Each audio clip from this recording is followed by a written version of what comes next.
everyone has faith in someone, and yeah. So our faith is in Krishna, and of course that's the best faith, and we're right, and they're wrong.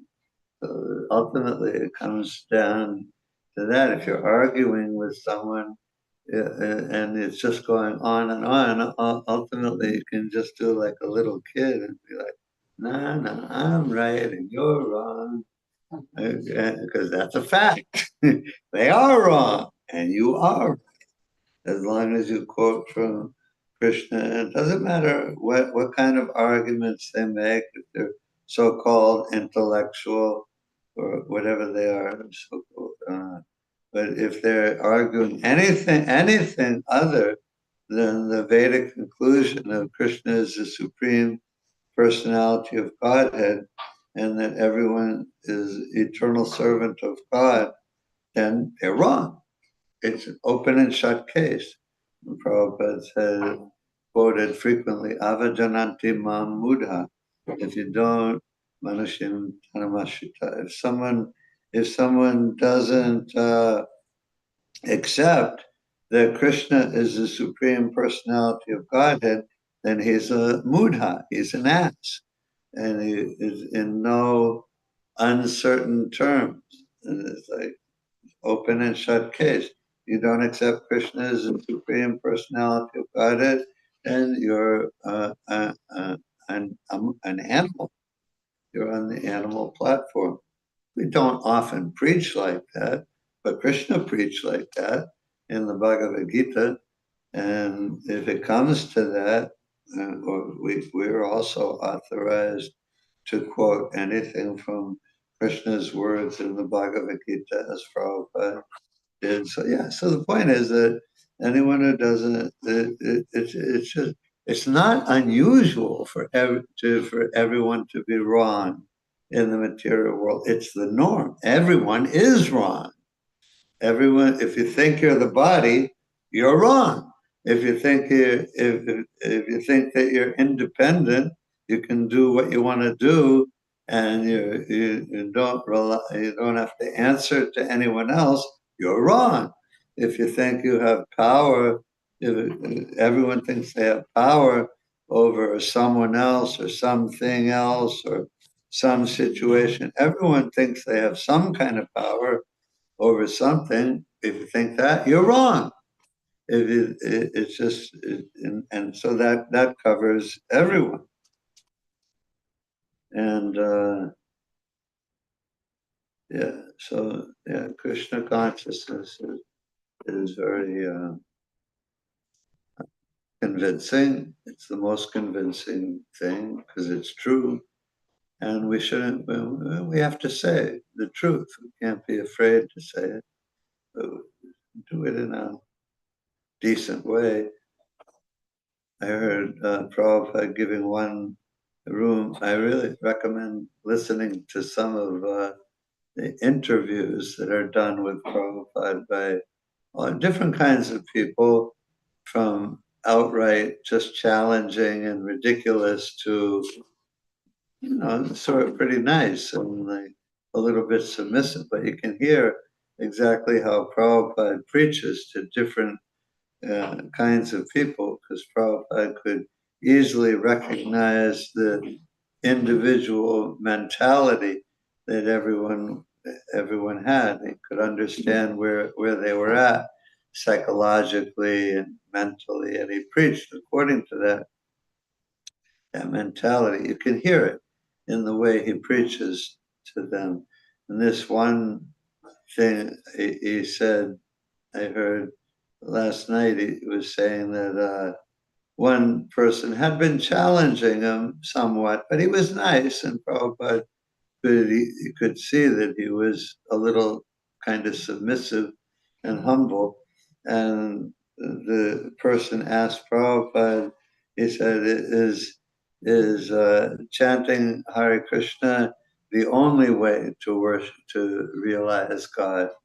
And Prabhupada, normally you would hear him say various things like, no, practice Krishna, God consciousness as it's given in your own religion. But in this particular case, he just said yes, and then somebody and the man was submissive. He could understand what Prabhupada was saying. The conversation went on, and then somebody else said, what about other religions? And Prabhupada said very forcefully, but not loudly, but very forcefully, he said, there is no other religion.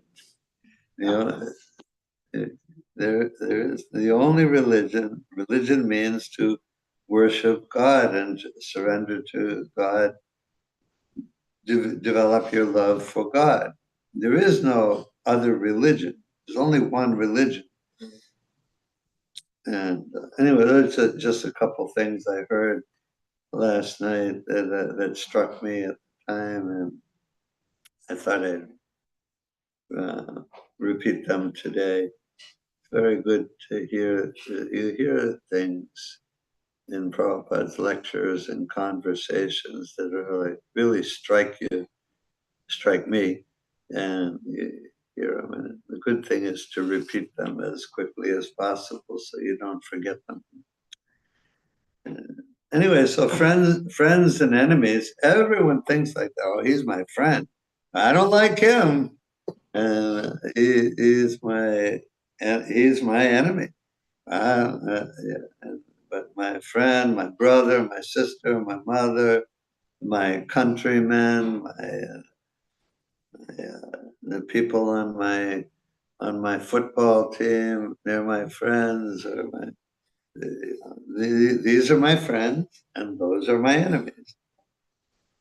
And everyone in the material world thinks like that.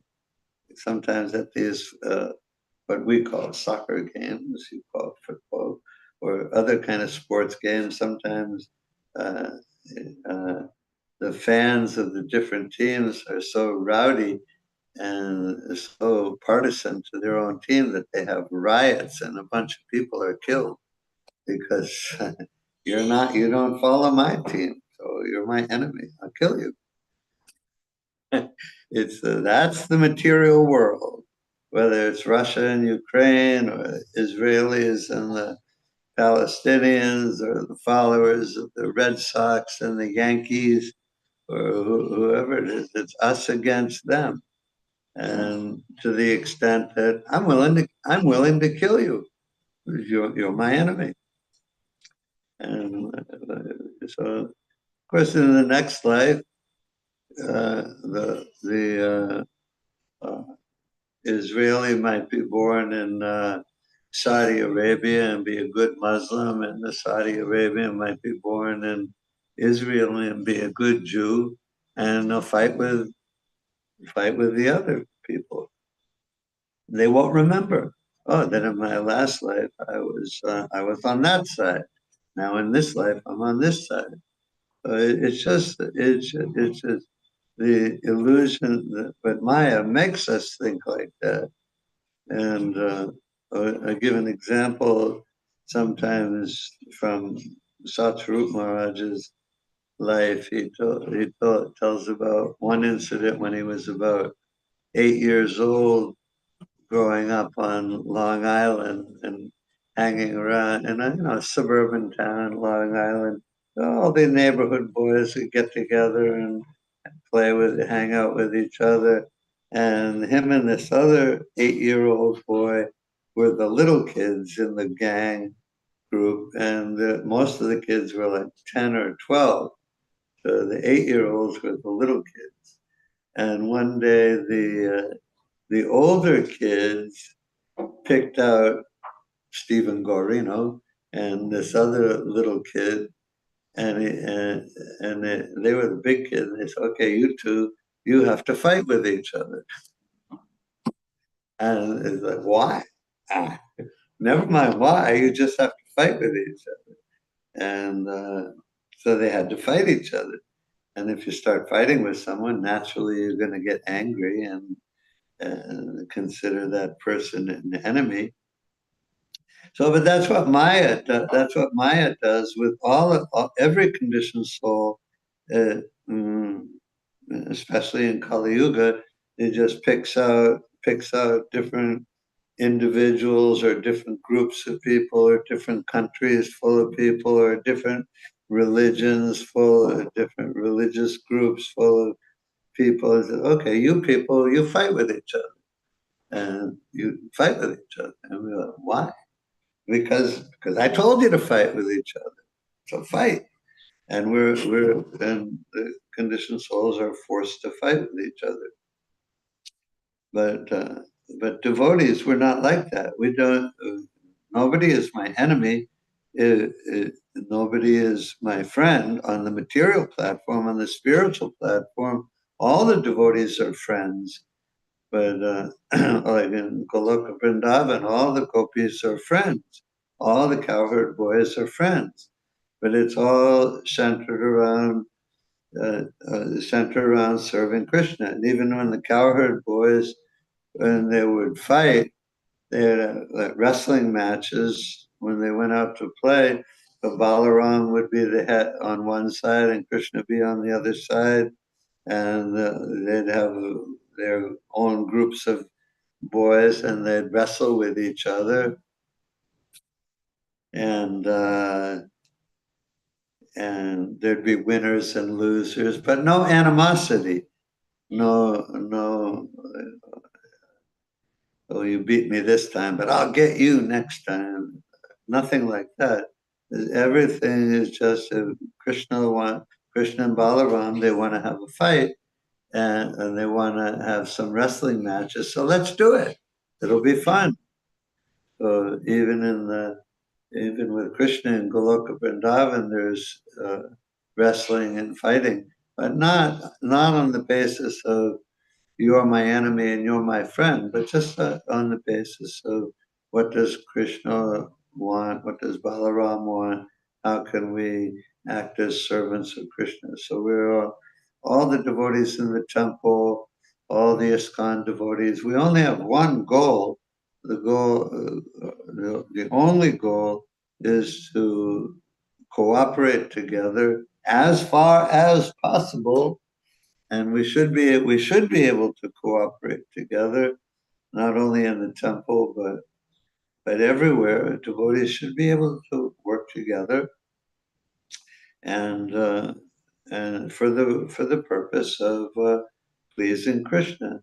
And you can accomplish much more together than individuals or small groups of individuals can accomplish on their own. There can be many more books distributed and much more prasadam distributed.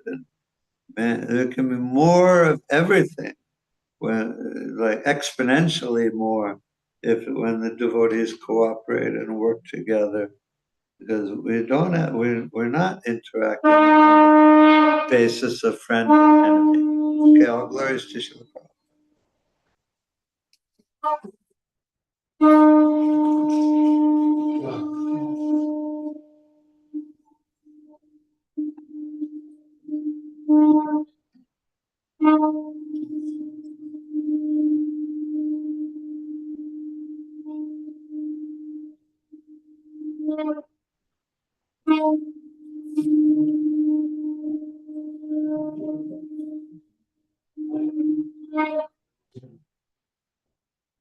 Prabhupada.